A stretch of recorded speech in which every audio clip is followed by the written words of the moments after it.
Good afternoon. Think about the world's thoughts on peace. How does the world really think about peace?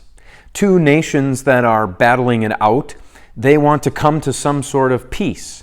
So they sit together, the leaders from both of those nations, maybe with an intermediary nation, they'd come together, they'd sit around the big table and they'd debate, they'd talk about the terms for peace. Here's what one side needs to get in order to have peace. Here's what the other side needs to get. And they sit down and they hammer out this agreement and they say, now we have peace because we have been satisfied with what we both need.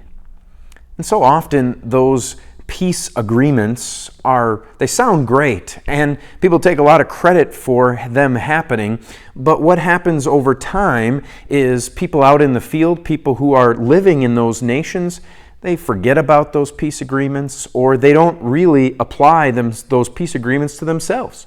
And they say, we don't have peace, we still are angry with the other side, and so we're going to fight. And a lot of times those peace agreements can break down, because they're temporary, because at best they're hammered out agreements that didn't take into account all of the people in that particular country, in that particular nation. That's the best that they could come up with, the best that they could do. A worldly peace where maybe the ceasefire lasts for a little while, maybe the fighting doesn't happen for a number of years, but eventually that peace is going to break down. Those people are still going to look with suspicion and anger towards people on the other side. That's the kind of relationship that you and I have with God. Because of our sins, because of our disobedience towards Him, we are in a battle with Him. And we can't hammer out a peace agreement where we come with our demands and God comes with His. It doesn't work that way. We are the ones that owe Him everything. And yet, even if we paid everything, even if we gave Him everything that we could, it wouldn't mean peace.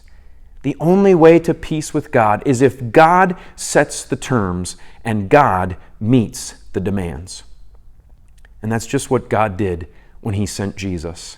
Jesus is the meeting of the peace agreement that we have with God. He is the reason why we have that peace with God. No more fighting, no more battle, no more anger or animosity between us and God, because God has given to us peace. That's what Jesus says in John chapter 14, verse 27.